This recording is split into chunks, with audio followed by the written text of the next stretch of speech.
ஆண்டவராகிய இயேசு கிறிஸ்துவின் நாமத்தினாலே உங்கள் யாவருக்கும் அன்பான வாழ்த்துக்களை நான் தெரிவித்துக் கொள்கிறேன். மறுபடியும் ஒரு நிகழ்ச்சியில் உங்களை சந்திப்பதில் மிகுந்த மகிழ்ச்சி. இந்த நாள் உங்கள் ஒவ்வொருவருக்கும் ஆசீர்வாதத்தையும் நன்மைகளையும் கொண்டு வருவதாக. இந்த நாளில் நான் உங்களோடு பேச விரும்புகிற தலைப்பு சோர்வில்லாத ஒரு வாழ்வு. சோர்வில்லாத ஒரு வாழ்வு. இதற்காக நான் எடுத்துக்கொண்ட தேவனுடைய வார்த்தை ஏசாயா தீர்க்கதரிசியின் புத்தகம் 40ஆம் அதிகாரம் 29ஆம் வசனம். ஏசாயா 40:29. சோர்ந்து போகிறவர்களுக்கு அவர் பலன் கொடுத்து சத்துவம் இல்லாதவர்களுக்கு சத்துவத்தை பெருக பண்ணுகிறார். அன்புக்குரிய சகோதர சகோதரிகளே, இன்னைக்கு வாழ்க்கையிலே சோர்வு என்பது ஒவ்வொரு மனுஷனும் பிடிக்கிறது. ஒரு சின்ன பிள்ளையா இருக்கட்டுங்க, ஏமா அந்த பாடத்தை படின்னு சொன்னா எனக்கு ரொம்ப டயர்டா இருக்குன்றா இல்லைங்களா? ஏதாவது செய்ய சொன்னா நீங்களே செஞ்சிருங்க இல்லையா? என்னுடைய பேர பிள்ளைகள் சொல்லுவாங்க, ஏதாவது டயர்டா இருக்கு தாத்தா நீங்களே பண்ணுங்க தாத்தான்னு. அப்ப சின்ன வயசுல இருந்து கூட பிள்ளைகளுக்கு சோர்வு என்பது தற்செயலாக எல்லாருக்கும் வந்து விடுது. ஏதாவது ஒரு காரியத்திலே வந்து விடுது. சோர்வே எனக்கு உலகில் இல்லைன்னு சொல்லுவான்னா உண்மையிலே அவன் ஒரு சிறந்த மனிதன், பாராட்டுக்குரிய மனிதன். ஆகவே சோர்வு என்பது எல்லா மனுஷனுடைய வாழ்க்கையிலும் வருது. அப்ப அந்த சோர்வு ஏன் வருகிறது? why we get tired என்பதுதான் முதலாவது உங்களுக்கு சித்தரித்து காண்பிக்க விரும்புகிறேன். மனுஷனுடைய வாழ்க்கையில சோர்வு வருவதற்கான காரணம் என்ன? எசேக்கியேல் தீர்க்கதரிசியின் புத்தகம் 33ஆம் அதிகாரம் 10ஆம் வசனத்துல அந்த இஸ்ரவேல் மக்கள் சொல்கிறார்களாம், எங்கள் பாவங்களும் எங்கள் துரோகங்களும் எங்கள் மேல் இருக்கிறது, நாங்கள் சோர்ந்து போகிறோம்.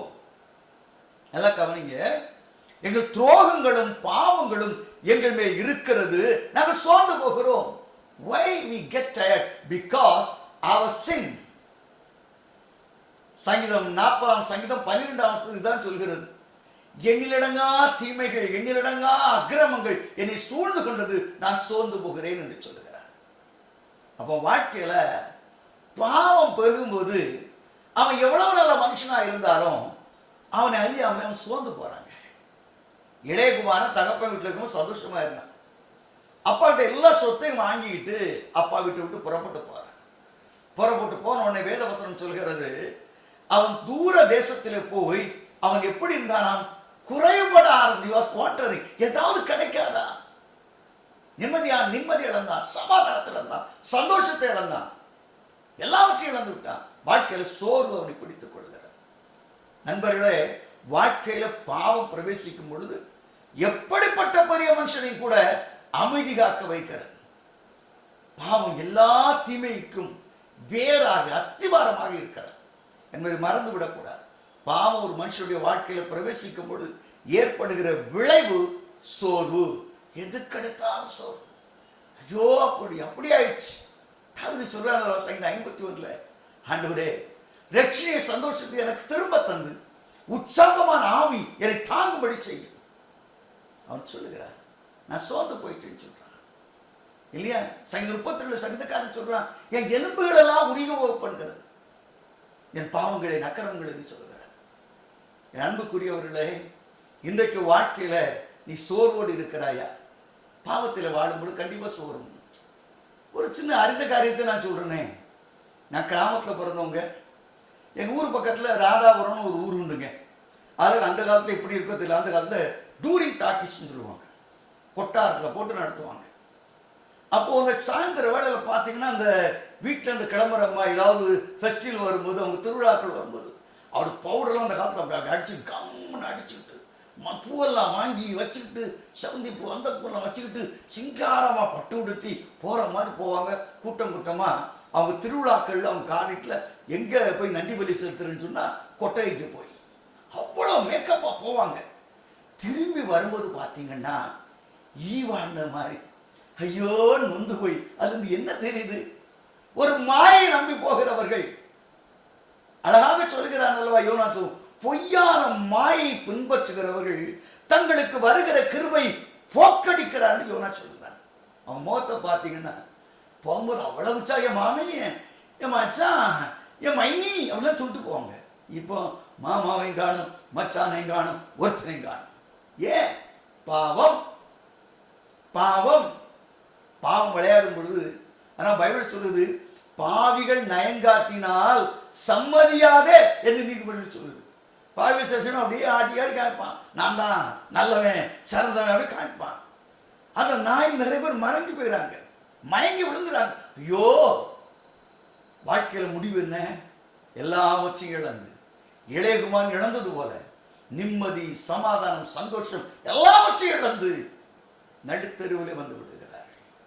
அவன் சோர்வுக்கு முதலாவது காரணம் ரூட் காஸ்ட். சோர்வுக்கு ரூட் காஸ்ட் என்னன்னு சொன்னா பாவம். பாவம். இன்றைக்கு உன்னுடைய வாழ்க்கையை தயவு செய்து கொஞ்சம் ஆராய்ஞ்சு பாரு. நீ பாவத்தோடு வாழ்வது கர்த்தருடைய திட்டம் அல்ல, பாவத்தோடு ஜீவிப்பது கர்த்தருடைய திட்டம் அல்ல. இன்னைக்கு கர்த்தர் உன் வாழ்க்கையிலே ஒரு அமைதியை தர விரும்புகிறார், ஒரு விடுதலை தர விரும்புகிறார். இன்றைக்கு சோர்ந்து போயிருக்கிறாயோ? எந்த பாவத்தில் அடிமைப்பட்டு இருக்கிறாய்? எந்த பாவத்தில் அடிமைப்பட்டு இருக்கிறாய்? யோசித்து பாருங்கள். பாவத்தின் வழியாய் கடந்து செல்ற ஒரு மனுஷனுக்கு நீதிமன்றாக்கியவன் அழகாக சொல்கிறான், ஒரு வேடன் வலையிலே விழுவது போல, கண்ணிலே விழும்பொழுது போல, இதோ அவன் அநியாயமாய் வாழ்கிற ஒரு விபச்சாரிக்கு முன்பதாக ஒரு மாலிபன் புறப்பட்டு போகிறான் என்று சொல்கிறான். நீ பாவத்தின் மயக்கத்தினாலே எல்லாவற்றையும் இழந்து, நிம்மதி இழந்து, சமாதானத்தை இழந்து சிக்கி தவிக்கிறாயா? ஆண்டவராய் கர்த்தர் கனிவோடு அழைக்கிறார். சோர்வுக்கு முதலாவது காரணம் நம்முடைய பாவங்கள். இன்னைக்கு ஆண்டவருடைய சமூகத்தில், ஆண்டவரே, பாவத்தின் கண்களில் நான் விழுந்திருக்கிறேன், எனக்கு நிம்மதி இல்லை, எனக்கு சகாயம் இல்லை, ஆண்டவரே எனக்கு உதவி செய்யுங்கன்னு சொல்லி ஆண்டவருடைய சமூகத்தில் போவீங்களா? போகும் பொழுது ஆண்டவராகிய கர்த்தர் உங்களை பலப்படுத்த அவர் போதுமானவராக இருக்கிறார். இரண்டாவதாக வேதாமத்தில் பார்ப்பீங்கன்னா, இந்த சோர்வு என்கிற பதம் முதல்ல எங்க போட்டு தெரியுங்களா? பைபிள்ல சோர்வு என்கிற பதம் முதலாக உபயோகப்படுத்துது ஆதியாகமம் 42 அதிகாரத்தில். எப்போ தெரியுமுங்க? அங்க யோசேப்புடைய சகோதரர்கள் தன்னுடைய சாக்க திறந்து பார்க்கறாங்க. இவங்க கொடுத்த பணம்லாம் இருந்தோம், ஐயோ சிக்கல் வந்துச்சேன்னு சொல்லி பயந்து சோர்ந்து போனார்களாம். பயம் ஒரு மனுஷனுடைய வாழ்க்கையில சோர்வு உண்டாகுது. சிலருக்கு எடுத்ததெல்லாம் பயம். நான் சொல்றேன், பயப்படுகிறவன் தேவனால் பிறந்தவன் அல்ல. பைபிள் ரொம்ப அழகா சொல்லுது, தேவனால் பிறந்தவன் பயப்படான். பயம் எதுக்கெடுத்தாலும் பயம், உட்கார்ந்தா பயம், நடந்தா பயம். வாழ்க்கையில் எத்தனையோ பயந்த காரியங்கள் உலகத்தில் நடைபெறுவதை நாம் பார்க்கிறோம். இனி நாம் பயத்தோடு வாழ்ந்து கொண்டு இருக்கிறோமா? பயமான ஒரு வாழ்க்கையில் வாழ்ந்து கொண்டு இருப்போமானா நம்ம அறியாமலே ஒவ்வொன்றா நினைப்போம் இல்லையா? அன்னைக்கு யோபுடைய வாழ்க்கையில சோதனை வந்துடும். முதல்ல சொன்ன வார்த்தை அவன் என்ன சொல்றான்? நான் பயந்த காரியம் எனக்கு நேரிட்டது, அஞ்சின தீங்கு எனக்கு வந்ததுன்னு சொல்றான். அதுக்கு பிறகு கர்த்தர் எடுத்தார், கர்த்தர் நாமத்துக்கு ஸ்தோத்திரம். அது ரெண்டாவது வருது. பயம் வாழ்க்கையில பிடிச்சிருக்குதா? கொஞ்சம் அதுல இருந்து நீ புறப்பட்டு வெளியே வரணும்.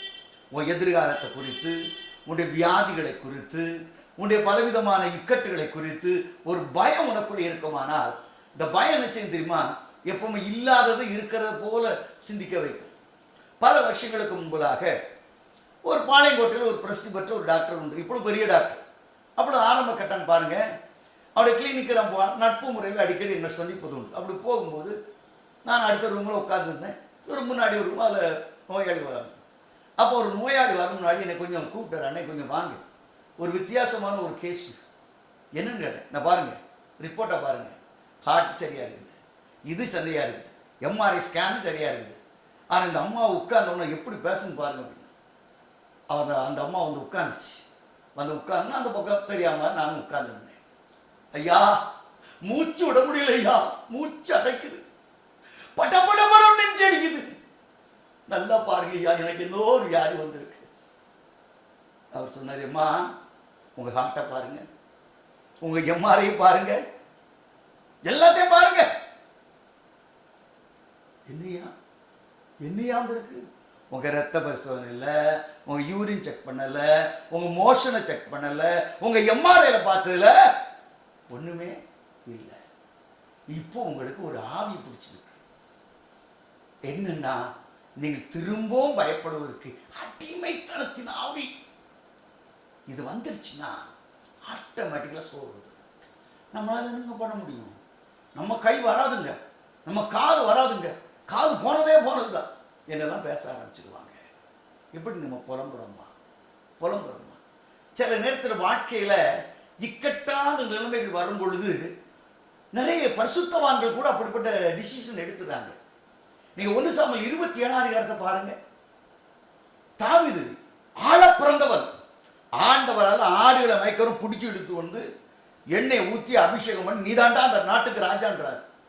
அவன் வாயை திறந்து சொல்றான். என்ன தெரியுமா? 21 சாமுவேல் 27 சொன்னான், எந்தாயின் ஒரு நாளிலே நான் சவுலின் கையினாலே சாவுவேன்.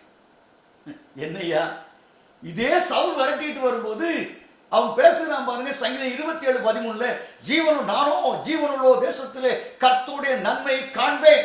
இப்ப சொல்றான், நான் என்னைக்கான செத்து தான் போவேன், நிச்சயமா சாவேன். யோசித்து பாருங்க. இது என்ன வாழ்க்கையில நம்மளுக்கு அப்படியே சோறு உண்டாயிருக்கணும். அப்படியே மலையில் நடந்து போறான். தாவி கதறான். எர்மோன் மலையில் நடந்து பார்க்கிறான். அவனுக்கு என்ன எல்லாம் மலைக்கு கூட்டிட்டு போயாச்சு. இந்த அழகான காற்றை பார்ப்பார்கள், இந்த மலையை பார்ப்பார்கள், இந்த எப்பொழுது பார்த்தாலும் எர்மோன் மலையில் இறங்குகிற அந்த பனிமூட்டங்களை பார்ப்படானால் அங்க மேல போய் நின்று, என் கண்மலையான தேவனே நீர் என்னை ஏன் மறந்தீர்? என உள்ளத்தின் சோகம் பயமா வருது. எனக்கு அருமையானவர்களே, குமாரன் விடுதலையாக்கினால் மெய்யாகவே விடுதலை ஆவீர்கள். இயேசு கிறிஸ்து உங்களை விடுவிக்க விரும்புகிறார். இயேசு கிறிஸ்து உங்களை விடுவிக்க விரும்புகிறார்.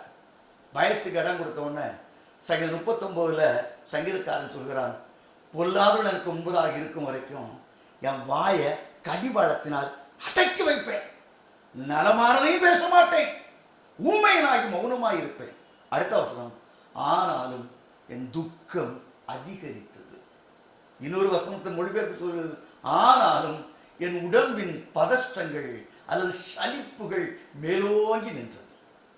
நீங்க பேச நான் இருக்க போறேன், இன்னும் யான் வேண்டாம் ஒண்ணு வேண்டாம்னு சொல்றீங்களா?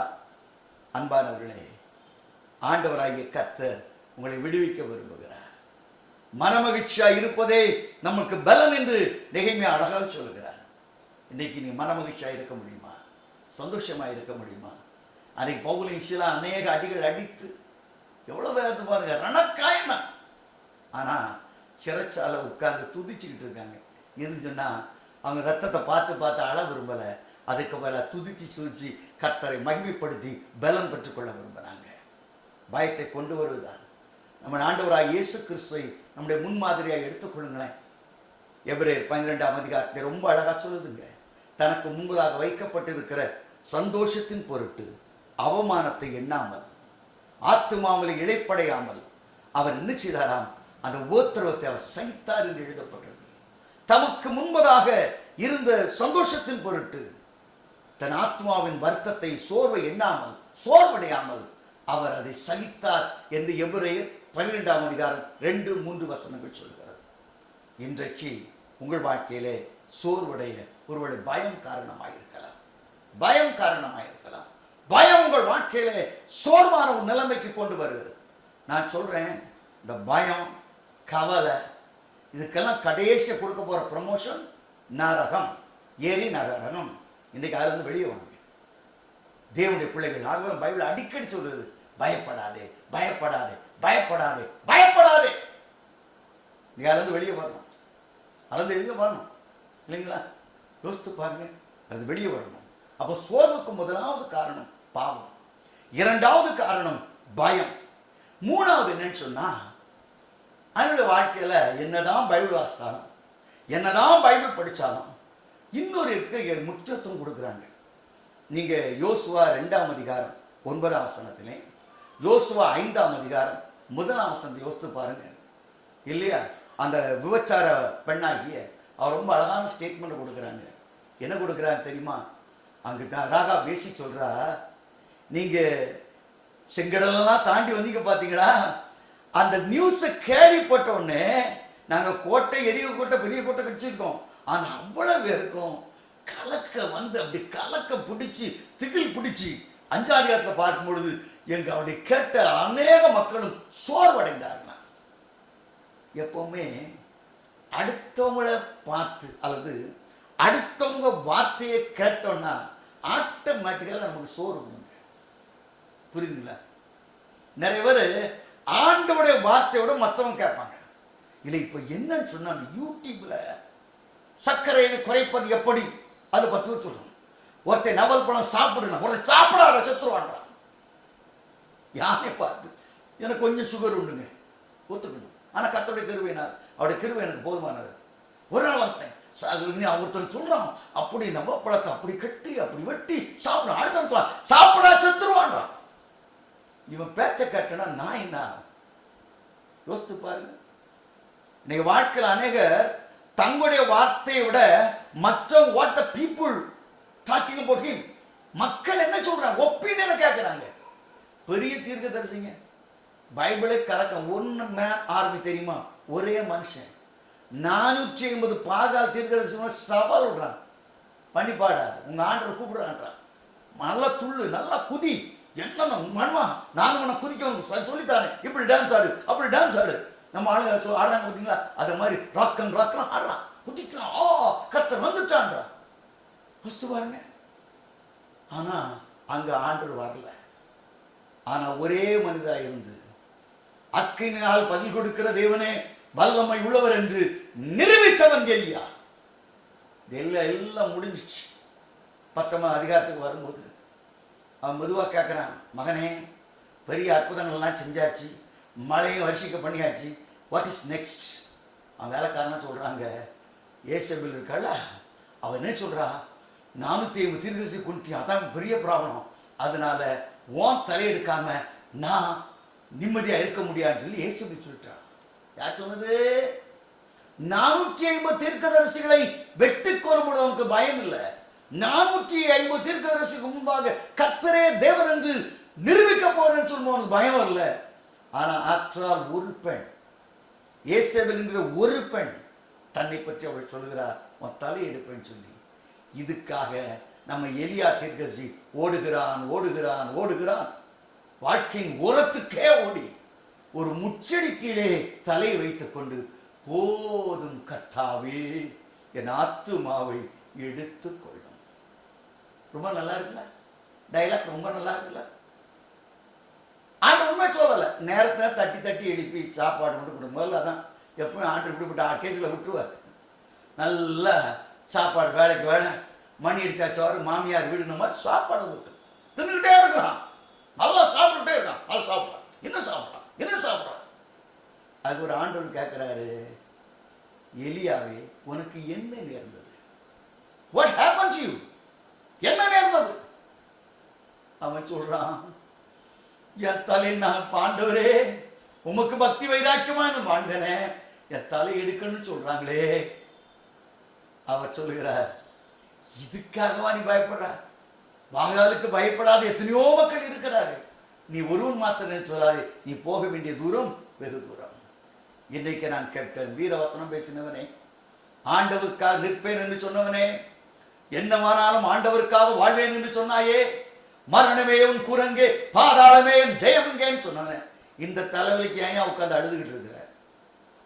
இந்த பல்லு வலிக்கு உயிரே போயிடுச்சுன்னு சொல்ற, இந்த நெஞ்சு வலிக்கு ஐயோ நீ சக்தி நான் ஆண்டோட போவ, வேற எங்க போற? நீ கத்தோட பிள்ளை தானே, உனக்கு ஏன் இந்த பயம்?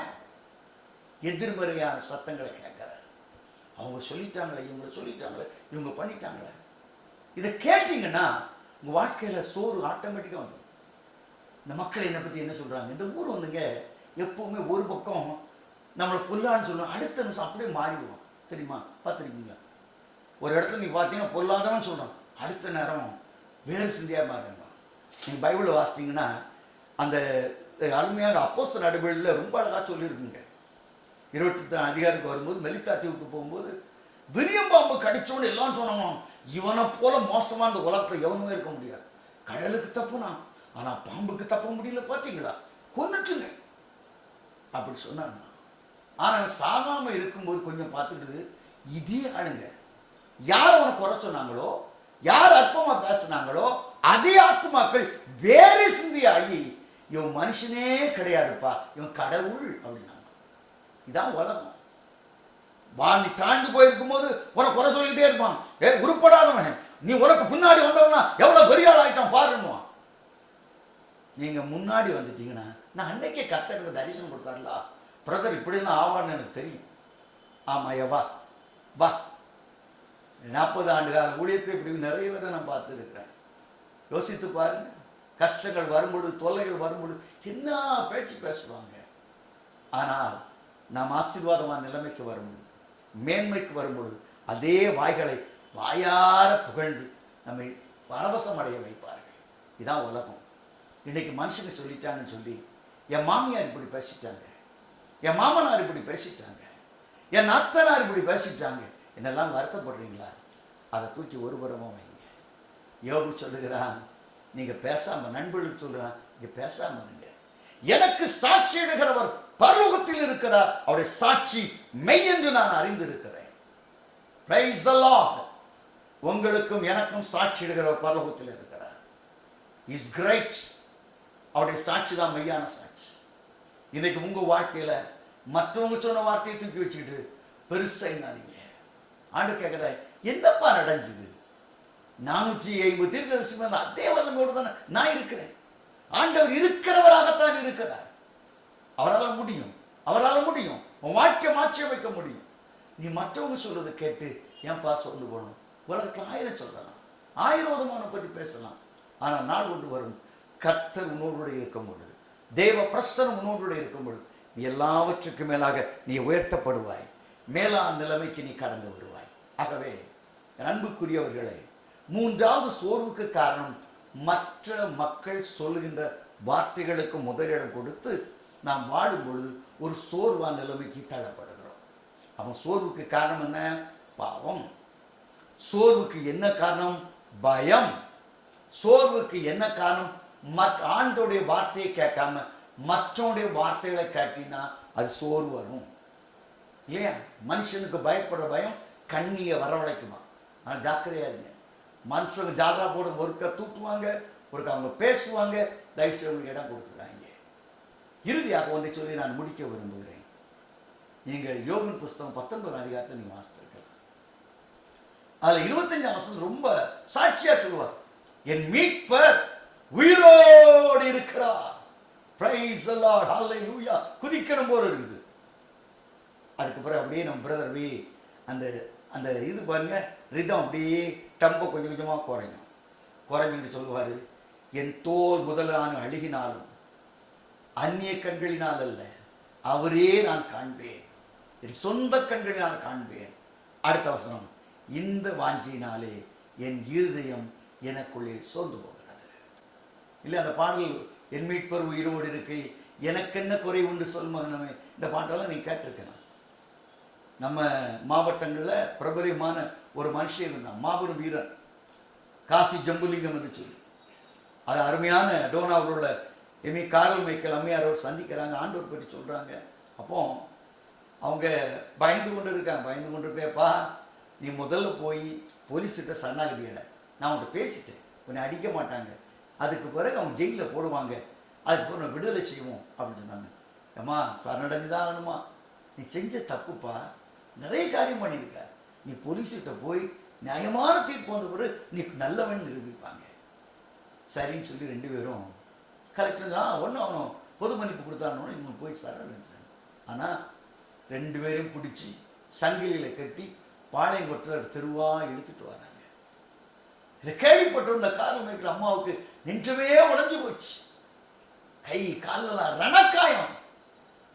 அவங்க வந்து பார்க்குறாங்க, என்னப்பா அப்படி கேட்கும்போது, என் மீட்பர் உயிரோ அடிரு கையிலே எனக்கு என்ன கூரை உண்டு நீ சொல் மனமே அப்படின்னு பாடுறாங்க. இப்படி உயிர்ப்பிக்கிற அந்த வார்த்தைய சொல்லிட்டு வந்த யோபு பின்னாடி சொல்றான் பாருங்க, என் சரீரத்தை அந்த சோல் மூலம் அழுகின பிறகு என் உள்ள சோர்ந்து போகும்னு சொல்றான். இன்னைக்கு அநேக தேவனுடைய பிள்ளைங்க, வல்லமையான தேவனுடைய மக்கள் தங்களுடைய பலவீனங்களை பார்க்கும்போது அவங்கள அறியாமல் சோர்ந்து போயிடுறாங்க. இனிமாலதான் முடிஞ்சு போச்சுங்க, சீக்கிரம் முடிவு தாங்க. Price the Lord. கர்த்தருக்கு ஸ்தோத்திரம்.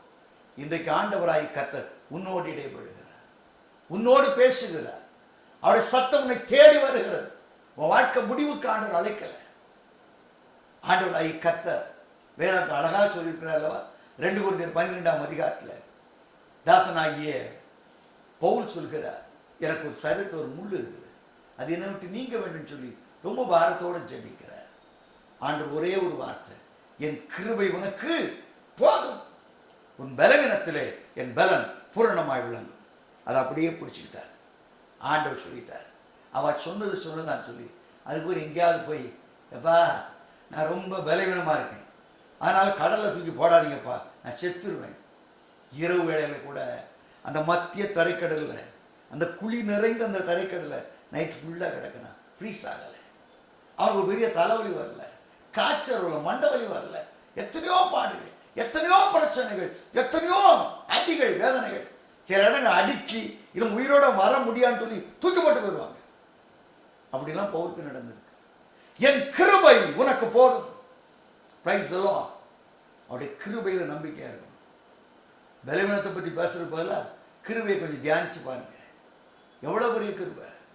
1 கொரிந்தியர் 15ஆம் அதிகாரத்தில் சொல்லுகிறான், நான் நிற்பதும் வாழ்வதும் தேவ கிருபையினாலே. அவருடைய கிருபை என்னை வீணாக்கவில்லை என்று சொல்லுகிறார். நண்பர்களே, சோறுக்கு காரணம் நாம் ஆவியினுடைய அனுபவத்தை நம்முடைய சரீரத்தோடு மாம்சத்தோடு ஒப்பிட்டு பார்க்கிறோம். நல்லா ஃப்ரெஷ்ஷாக ஃபீல் பண்ணீங்கன்னா நீங்கள் நினைக்கிறீங்க ஆவியில் நல்லா இருக்கு. கிடையாதுங்க, அன்னைக்கு தான் ரொம்ப வீக்கு. ரொம்ப டயர்டாக ஃபீல் பண்ணீங்கன்னா நீங்கள் ஆண்டவர் என்கிட்ட இல்லை, அன்னைக்கு தான் கற்றுக்குள்ள நீங்கள் நல்லா இருக்கிறீங்க. நம்முடைய சரீர மாறுதலை வைத்துக்கொண்டு, சரீரத்தில் வர்ற பலவீனங்களை வைத்துக்கொண்டு கர்த்தரை கால்குலேட் பண்ணாதீங்க. அது நம்முடைய வாழ்க்கையில் தோல்விகளை கொண்டு வரும், வீழ்ச்சிகளை கொண்டு வரும். ஆண்டவர் சொன்னார், என் கிருபை உனக்கு போதும். ஆண்டோடைய கிருபை உன்னுடைய வாழ்க்கையில தரித்துக் கொள்வோம். பலவீனங்களை நினைத்து உள்ளத்திலே சோர்ந்து போக வேண்டாம். பைபிள் சொல்கிறது, ஆபத்து காலத்தில் சோர்ந்து போவாயானால் உன் பலன் குறுகினதாக இருக்கும், குறுகினதாக இருக்கும். ஆண்டவராகிய கர்த்தர் நம்மை பலப்படுத்துகிற தேவன். பலவீன மத்தியிலே கூட அங்கே எபிரேயர் 11ஆம் அதிகாரத்தில் ஒரு நல்ல வசனம் உண்டு. சாராள் விசுவாசத்தினாலே கர்ப்பம் தரிக்க அவள் பலன் அடைந்தாள்னு சொல்லி. அவன் பலவீனமான நிலைமையில் இருக்கிற உங்களை பலப்படுத்த என் ஆண்டவரால் போதும். நம்முடைய ஆண்டவர் யார்? சோர்ந்து போகிறவனுக்கு பலன் கொடுத்து சத்துவம் இல்லாதவனுக்கு சத்துவத்தை பெருக பண்ணுகிறார். கர்த்தருக்கு காத்திருப்போர் புது பலன் அடைந்து சட்டைகளை எடுத்து எழும்புவார்கள். ஆங்கிலீஷ்ல ரினியூ, ஒரு ரினியூவல், ஒரு புதுப்பித்தல் இல்லையா? நமக்கு பாஸ்போர்ட்டோ அல்லது லைசன்ஸோ ரினியூவலுக்கு போயிருன்னு சொல்ல, அதே மாதிரி ஆண்டவர் சொல்றாரு, இன்றைக்கு இந்த வார்த்தையை உண்மையாய் கேட்கிற ஒவ்வொரு தேவனுடைய பிள்ளையுடைய வாழ்க்கையிலும் ஒரு ரினியூவல், ஒரு ரிவைவல் உங்களை தொடப்போகிறது. உங்கள் ஆவியை கர்த்தர் உயிர்ப்பிக்க போகிறார். உங்கள் சோர்வுகளை நீக்கி கர்த்தர் பலப்படுத்த போகிறார். அந்த வாஞ்சியோடு தேவன் நோக்கி நாம் ஜெபிப்போமா? ஜெபம் செய்வோம். எங்கள் கிருபையுள்ள நல்ல ஆண்டவரே, இன்னைக்கு யாரெல்லாம் வாழ்க்கையில தங்கள் குடும்ப பிரச்சனை, தங்கள் வாழ்க்கை பிரச்சனைகள், தங்கள் தொல்லைகள், கவலைகளை நினைத்து சோர்ந்து போயிருக்கிறார்களோ, அவர் மேல் உடைய வல்லமை அனுப்புவீராக, கிருபை அனுப்புவீராக. இயேசுவின் நாமத்தினாலே அவருடைய சோர்வுகள் மறையட்டும், வேதனை மறையட்டும், கண்ணீர் மறையட்டும். ஆண்டவரே, சோர்ந்து போகிறவர்களுக்கு பலன் கொடுப்பேன் என்று வாக்கு கொடுத்தீர் அல்லவா? ஒருவேளை உள்ள உடைந்து நான் வெகு நாளாய் காத்து இருக்கிறேன், என் காரியம் நடைபெறவில்லையே என்று சொல்லி ஒருவேளை சோர்ந்து போயிருக்கலாம். எது எப்படி இருந்தாலும் ஆண்டவரே, பாவத்தினால் வந்த சோர்வா இருந்தால் அவளுக்கு விடுதலை கொடுங்க, பயத்தினால் வந்த சோர்வா இருந்தால் அந்த விடுதலை கொடுங்க. தகப்பனே, ஒருவேளை மற்றவர்கள் இப்படி பேசுகிறார்கள் என்று வந்த சோர்வா இருந்தால் விடுதலை கொடுங்க. எல்லாவற்றுக்கும் மேலாக தங்கள் பலவீனங்களினால் வந்த சோர்வலாக இருக்கா, உடைய தழும்புகளினாலே நாங்கள் குணமாகிறோம் என்று சொல்லப்பட்டிருக்கிறது. உடைய தழும்புகள் குணமாக்கட்டும், உடைய தழும்புகள் குணமாக்கட்டும். இம்மட்டும் காத்த எபனேசரே, இன்னும் தொடர்ந்து அவளை காத்துக் கொள்ளுங்க. Thank you Lord. உடைய வல்லமையோட பிரசனத்துக்காக நன்றி செலுத்துகிறேன், நன்றி செலுத்துகிறேன், நன்றி செலுத்துகிறேன். அவருடைய வாழ்க்கையில் உள்ள இருள் எல்லாம் மறையட்டும், சோர்வுகள் எல்லாம் மறையட்டும். ஒரு புது பலனினால் இப்பொழுதே அவளை நிரப்பும், இப்பொழுதே ஒரு புதிய பலன் அவர்களுக்குள்ள இறங்குவதாக அவளை ஆசீர்வதிக்கிறார். இப்படி செய்கிறபடினா நமக்கு நன்றி. இயேசுவின் நாமத்தில் வேண்டுகிறோம், ஜீவனுள்ள பிதாவே. ஆமென், ஆமென், ஆமென். God bless you.